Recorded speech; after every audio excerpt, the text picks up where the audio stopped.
సర్దార్ సర్వాయి పాపన్న జయంతి సందర్భంగా ఘనమైనటువంటి నివాళులు అర్పిస్తూ ఆసియా ఖండంలోనే బహుజన వీరుడు క్షత్రియులే రాజు కావాలనే ఆంక్షలు ఉన్నప్పుడు సామాన్యుడైనటువంటి కులవృత్తులు చేసుకున్న వాళ్ళు మేమెందుకు రాజు కావద్దని చెప్పి సైన్యాన్ని ఏర్పాటు చేసుకొని అన్ని కులాలతో సైన్యాన్ని ఏర్పాటు చేసుకొని 33 కోటలను జయించినటువంటి వీరుడు తెలంగాణ వీరుడు. ఇలాంటి వీరుని చరిత్ర కనుమరుగు చేసింది.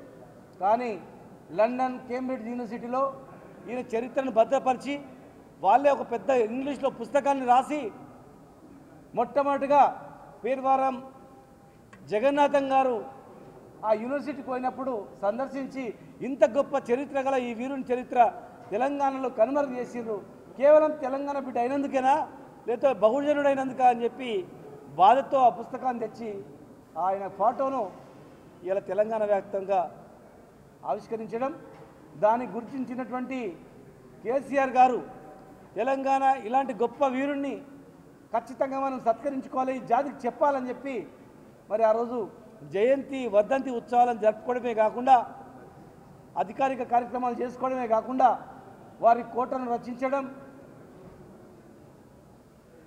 గ్రానైట్కి ఇచ్చినటువంటి భూములను రద్దు చేసి ఆర్కియాలజీ డిపార్ట్మెంట్కి 4000 ఎకరాలను ఇవ్వడం, ఆయన ఆశయాలకు అనుగుణంగా కులవృత్తులు పునరుద్ధరణ జరుగుతూనే వీళ్ళు బాగుపడతారని చెప్పి ఇలా అనేక కులాలకు వృత్తులకు గౌరవం ఇస్తూ మహనీయులను అధికారికంగా చేసుకుంటూ ఈ కుల వృత్తులను బాగుపరిచే క్రమంలో అన్ని కులాలకు ఆత్మగౌరవ భవనాలు, గొలుసుకట్టు చెరువులు కూడా పాపన్న మహారాజ్ చేసినటువంటివే.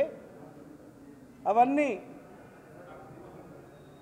10 సంవత్సరాల కాలంలో పాపన్న చరిత్రతో పాటుగా విగ్రహాలను కూడా వేలాది విగ్రహాలను కూడా ఏర్పాటు చేయడంలో మరి మా నాయకుడి యొక్క ప్రోద్బలంతో ఎంతో చరిత్రను ముందుకు తీసుకుపోవడం జరిగింది.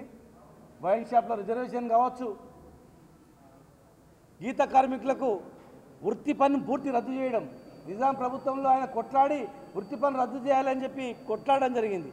కానీ ఇలా ఈ ప్రభుత్వంలో మా 10 ఏళ్ళ కేసీఆర్ గారి ప్రభుత్వంలో వృత్తి పన్ను రద్దు చేయడం, లైసెన్సులను 10 సంవత్సరాలకు పొడిగించడం, కాంగ్రెస్ ప్రభుత్వంలో మూసేసిన దుకాణాలను తెరిపించడం, కుల వృత్తులను ప్రోత్సహించడం, యాదవులకు గొర్రెలు ఇవ్వడం, చేప పిల్లలు ఇవ్వడం, అట్లా అనేక కులాలకు రక్షించుకోవడం అనేది 10 సంవత్సరాల కాలంలో జరిగింది. మరి నేడు విధ్వంసం జరుగుతూ ఉంది. ఇచ్చిన హామీలన్నీ ఏవి నెరవేరకుండా మళ్ళా మొదటికి దుకాణాలను బంద్ చేయడం, కలు దుకాణాలను బంద్ చేయడం, వేస్తున్న 3 లక్షల రూపాయల గొర్రెల పంపిణీ చేయకపోవడం, చేప పిల్లలు ఇప్పటివరకు కూడా వర్షాలు పడుతున్నా ఇంకా తీయకపోవడం, అట్లా అనేక వృత్తులకు అన్యాయం చేయడం జరిగింది. ఖచ్చితంగా బీఆర్ఎస్ పార్టీ బీసీలకు శ్రీరామ రక్ష, బీఆర్ఎస్ పార్టీ ఈ కుల వృత్తులను పునరుద్ధరణ చేయగలుగుతారనే నమ్మకం, విశ్వాసం 10 ఏళ్ల కాలంలో చదువుకోవాలని ప్రతి మండలానికి ఒక గురుకులాన్ని ఏర్పాటు చేయడం కూడా ఇలాంటి మహనీయుల యొక్క ఆశయాలే. కనుక ఖచ్చితంగా ఇంకా భవిష్యత్తులో ఈరోజు ట్యాంక్ బండ్ దగ్గర విగ్రహం పెడతా ఉన్నారు, విగ్రహంకు స్థలం. గతంలోనే మేము 2 సంవత్సరాల క్రితమే అక్కడ స్థలాన్ని ముఖ్యమంత్రి గారి ఆదేశాల మేరకు, ఆనాటి ముఖ్యమంత్రి ఆదేశాల మేరకు స్థలాన్ని కేటాయించినాం, 3 కోట్ల నిధులు కేటాయించినాం. మరి ఈరోజు భూమి పూజ చేయడం జరుగుతూ ఉంది. వెంటనే విగ్రహాన్ని కూడా ఏర్పాటు చేయాలి. ఓన్లీ విగ్రహాన్ని ఏర్పాటు చేయడమే కాదు, మూసేసిన దుకాణాలు తెరవాలి, ఇస్తానన్న 20% బార్ అండ్ రెస్టారెంట్లో వైన్ షాప్లో రిజర్వేషన్ ఇవ్వాలి, పాపన్న పేరు మీద జనగాం జిల్లాకు పేరు పెట్టాలి, ఇంకా బీసీ కులాలకు ఇస్తానన్నటువంటి హామీ నిలబెట్టాలి.